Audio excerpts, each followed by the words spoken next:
Okay everyone, so this is my How to Read Banjo tab instructional video, and right now you'll see I have a really simple tune of Skip to My Lou pulled up. So you'll see that there are 5 lines here, and each of those represents one of your strings. So it's kind of like if you had the banjo turned toward you and you're looking at it. This is your top 5th string, that's the little string that makes the high noise. Here's your 4th string, 3rd string, 2nd string, and 1st string. So the way this tab works here that I have pulled up, this is on a program called Table Edit, or Table Edit, I should say.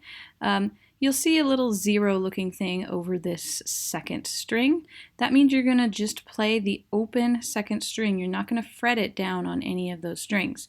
So right here, this is a quarter note. That's your bum if we're playing, if we're talking in our clawhammer banjo terms. And then over here you see you have 3 zeros on top of each other. That just indicates a brush. You know, technically you could brush all 4 strings, you could brush the top 2 strings. You don't have to literally take this as your 3-string brush, just any kind of brush. And then you'll see it's connected here to this open string. This is your open 5th string. It's right on that string. This is your ditty right here. So you got bum, ditty, bum, ditty. Now some tab you might see actually has these numbers written above the screen. You know, that's just a way that some people do that. I think you see it a little bit more often on some handwritten tab. It just takes a little bit of adjustment when you see that. If you see it written above the string, just know that you're talking about the line. Usually it's sitting on the string line that you're supposed to play. Now let's take a look over here at this. Each of these are measures right here. These lines indicate measures. So here is the 3rd measure. You see that number conveniently placed right there.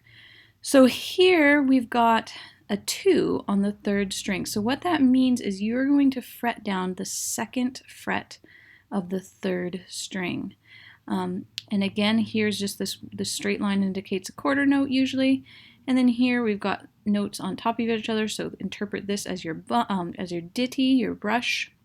Again, we've got a 1 on the 2nd string, a 2 on the 3rd string. Those are where you're fretting those down, the 1st fret and the 2nd fret. You'll see kind of up here that shows a chord. We're actually playing your D7 chord in this measure. And so that's what you're doing right there. And again, bum, ditty, bum, ditty. Now I want to take a look at a little bit of a harder tab. Let's see if I can pull it up here. Here we go. And put it in here. So this is Cripple Creek. Now you'll see some other things indicated here. One thing I didn't mention over here, that's the what you've got your banjo tuned to. So this is standard G tuning. We've got our 5th string as G. It's usually indicated by a little letter. And then in all caps we've got D, G, B, D. That's your open G tuning that you've been introduced to. Now up here you've got a little arrow from 4 to 5 with an SI. You may or may not see that SI in some tabs, but just this line usually indicates a slide. So that's a slide. Here we've got a little I don't know, a little crescent half circle. And this tab conveniently says PO, so we know it's a pull off. Sometimes you won't see that PO, but if it's going from a 2 to a 0, we know that we're going down in sound, so that's going to be a pull off. So this is a pull off from your 2nd fret to the open. Now let's try to find a hammer-on. Here's one right here. This is a hammer-on the 4th string. Again, we're counting from here, 5th, 4th, 3rd, 2nd, 1st. This is your 4th string.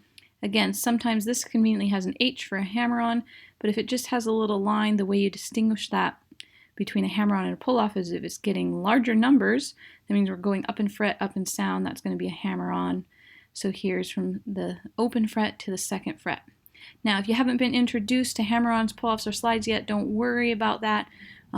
You can find out more how to do that with my clawhammer banjo video series that you can find on my website.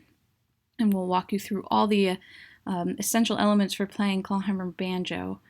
And let's see if there's anything else here, just in terms of if you're not familiar with music, these little dots here indicate a repeat and a repeat.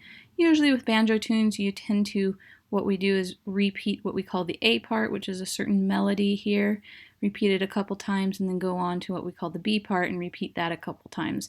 That's very common in tune, old-time kind of playing. So I hope this helps with reading tab, and if you have any questions, don't hesitate to get in touch with me. You can send me a message or drop me an email through my website, and have fun playing the banjo.